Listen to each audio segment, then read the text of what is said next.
Welcome to the FWOT Show on the Coil Entertainment Network, fixing the planet, or at least trying to, one idiot at a time. I'm Rob Steele, that is Jesus Jones in the background, and on a personal note, just to kick off the show, I'm not a fan of horror movies, and it's not something I could really ever explain. It was not the, ooh, a jump scare, yeah, whatever. Look at all the blood, yeah, whatever.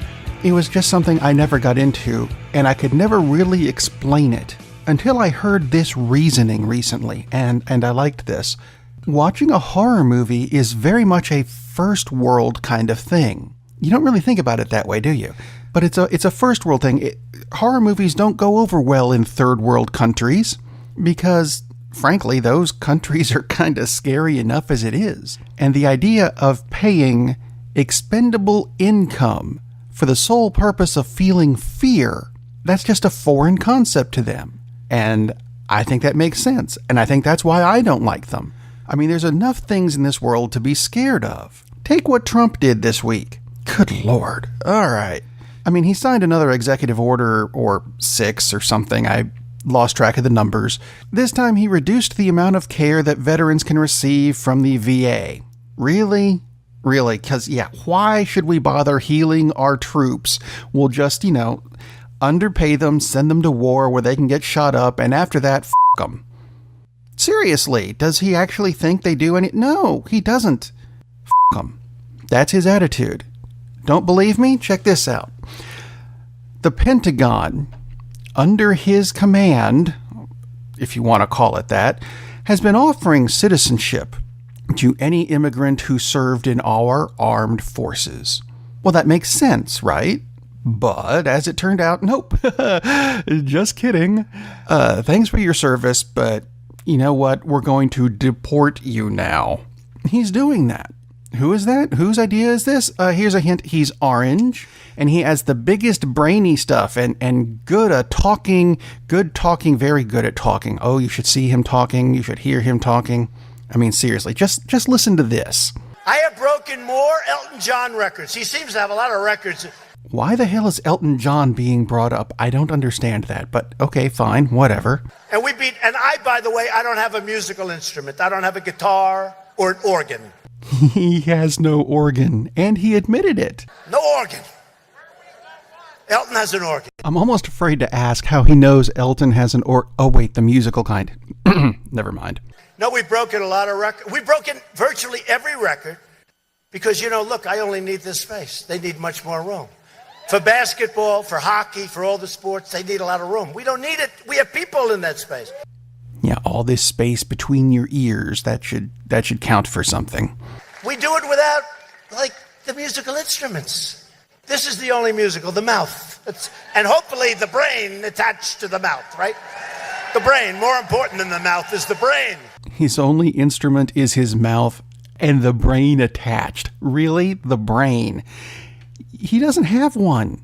He doesn't. I mean, this is the same guy who, in the same speech later on, started shaming the Me Too movement. Oh, it's such a horrible thing, the Me Too movement, mainly because they're going after him for sexually harassing, teenagers? Didn't he rape a 14-year-old not that long ago? Seriously? Have we forgotten that already? But while he's shaming the Me Too movement, I mean, that was the same day he hired somebody named Bill Shine. Do you know Bill Shine? He's the guy who used to work at Fox News, the guy who wanted to cover up all the sexual harassment stories in Fox News's entourage of whatever they are. They're not newscasters. Pricks. Pricks who don't know what they're doing. That's what them. Same day. Really? Is that a good idea? Of course, he's not the only one in Washington who is just an absolute ass clown. There's a resolution that is trying to go through the Congress and the Senate and all that crap about making it illegal to breastfeed in public. Yeah, I'd like that to not be a thing, but there it is. They said that breastfeeding, and I'm trying to figure out how this works. The report that I read from multiple sources says that breastfeeding causes unnecessary hurdles for mothers seeking to provide nutrition for their babies. What? And if you don't know what the show title means, go to the website and look it up. Really? Because I mean, I know not all moms are capable of breastfeeding. That's fine. I understand that. So that's when you turn to formula. Fine. I get that. But how exactly do moms who are capable of breastfeeding, I mean, the only hurdle is the people in public going, oh, how dare they breastfeed in public? Shut up. Get over it. I mean, it's summertime. You go to a swimming pool, you're going to see a guy without his shirt and, oh, he has nipples. I'm going to go swimming later today. If you want to come by, you can see my nipples. I don't care. I really don't. And if any women want to have theirs out, I'm not going to object to that either. They're not gonna. It's not that kind of pool. Damn it. But, if you want to breastfeed your child, I mean, there's a woman who comes to my pool regularly, breastfeeds her child in the pool, which is kind of awkward, I would think. I've never had to maneuver a child in that particular position before, but it looks awkward for her. But you know what? If she wants to do it because the kid's hungry, knock yourself out. It's not a, breastfeeding your kid in the pool is not a by-the-book thing, but hey, whatever. Oh, and speaking of books, there's a guy by the name of Tim O'Brien. Do you know Tim O'Brien? I didn't either. But he's the editor of Donald Trump's books, his best-selling books. He's got the best books. Oh, they're not the best books. However, Tim O'Brien let it out this week that Donald Trump didn't write any of his own books. Because, seriously, do you know how hard it would be to edit crayon? Come on. Let's have a bit of good news, because we could use good news, and it's good ecology news. I'll call it ecology. It's about animal poachers. That's right, good news about animal poachers. Because there were some poachers in Africa going after rhinos, and the rhino horn, because it's an aphrodisiac, or it's made out of ivory. I don't know. That's what they do. They poach rhino horns. Anyway, this particular group not going to be poaching any more rhino horns because they were mauled to death by lions. Isn't that a wonderful story? We're going to kill this animal because of, it's a lion. I have nothing else to go with that. I just think it's funny.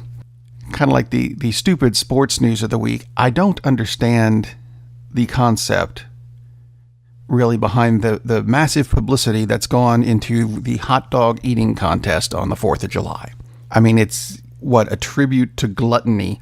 I guess I don't understand that. But next year, Major League Eating, which is apparently a thing, is going to try an electronic scoring system. Because this year, they made some mistakes in the hot dog eating contest. They didn't count correctly. I'm not entirely sure how this works.